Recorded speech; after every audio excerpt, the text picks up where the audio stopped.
welcome back to the General Science class of Standard 7. So today we are continuing with the chapter 4 of subject Science. So student, before starting or continuing this chapter, all of you have to open your textbook. So and do study along with me.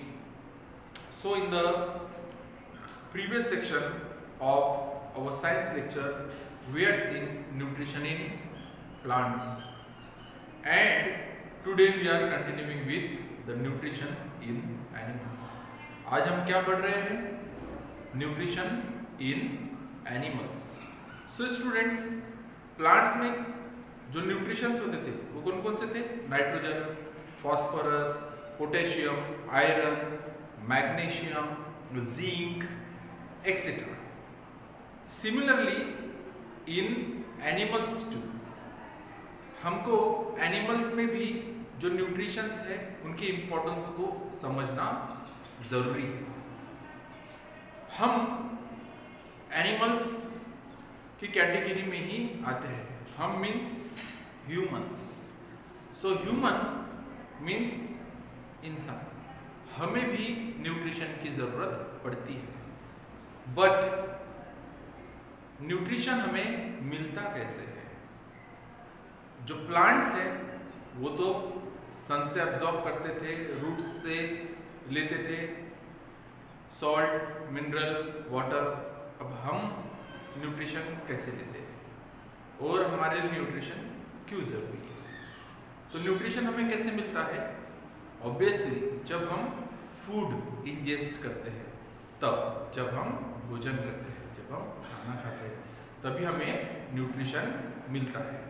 So students, अब nutrition जो हमारे body में होता है वो various steps में हमारे blood में मिक्स होता है. फॉर एग्जाम्पल, सबसे पहले हम फूड इंजेस्ट करते हैं, मीन्स हम पहले खाना खाते हैं. तो जब हम खाना खाते हैं तो उस समय वो डायरेक्ट जो भी आप खाए हो, जैसे कि राइस, चपाती, एक्सेट्रा, या कोई फ्रूट, तो वो सीधा जाकर हमारे ब्लड में नहीं मिलता है. उसके लिए वेरियस स्टेप्स होती है. मीन्स कॉम्प्लेक्स मटेरियल जो है उसको सिंपल मटेरियल में कन्वर्ट करना होता है. वो हमारी बॉडी में प्रोसेस होती है. तो वही प्रोसेस से हम जो है अपने बॉडी में जो न्यूट्रिशन है उसका साइकिल कंप्लीट करते हैं. तो उसका स्टार्टिंग कुछ इस तरह से देखिए. Nutrition in animals. Nutrition in animals, सबसे पहले ingestion. Ingestion means food is taken into the body. Means what is ingestion? जो फूड है जब हम वो खाते हैं, means taken into the body. जब फूड बॉडी के अंदर चला जाता है. कैसे? जब हम उसे खाते हैं. That is called ingestion. Keep in mind. Okay, this is the first step towards the intake of nutrition. The second step, digestion, conversion of food into simple soluble form. अब इंजेक्शन से हमने क्या किया? फूड खा लिया. अब उस food को सिंपल सॉल्युबल सब्सटेंस में कन्वर्ट करना होगा. वो करेगा कौन? हमारा डाइजेस्टिव सिस्टम. तो जो हमारा डाइजेस्टिव सिस्टम है वो क्या करता है? फूड को डाइजेस्ट करता है. मीन्स फूड को सिंपल सॉल्युबल फॉर्म में कन्वर्ट करता है. Then next step is absorption, transfer of soluble food to the blood. मैंने अभी आपको बताया था कि जो फूड है वो सीधा जैसे हमने खाया वैसे हमारे ब्लड में मिल गया. ऐसा नहीं होता है.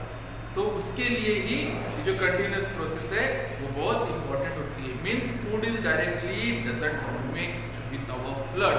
It has to follow some steps, and we are studying about these steps in the several methods.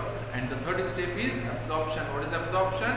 Absorption means the food which is transferred into the simple substances and it is mixed into the blood. This is called absorption. So students, इसके बाद आता है assimilation. Next step is assimilation. What is the assimilation means? Utilization of absorbed food by cells. Utilization of absorbed food by cells and tissues. जो हमारे body के sales है, tissues है, वो एब्जॉर्ब कर लेते हैं एसिमिलेटेड सेक्शन में. So this is the process of assimilation.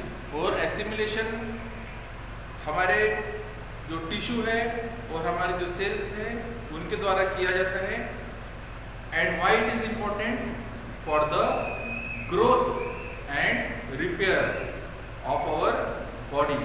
So assimilation is one of the most important process in the nutrition in animals.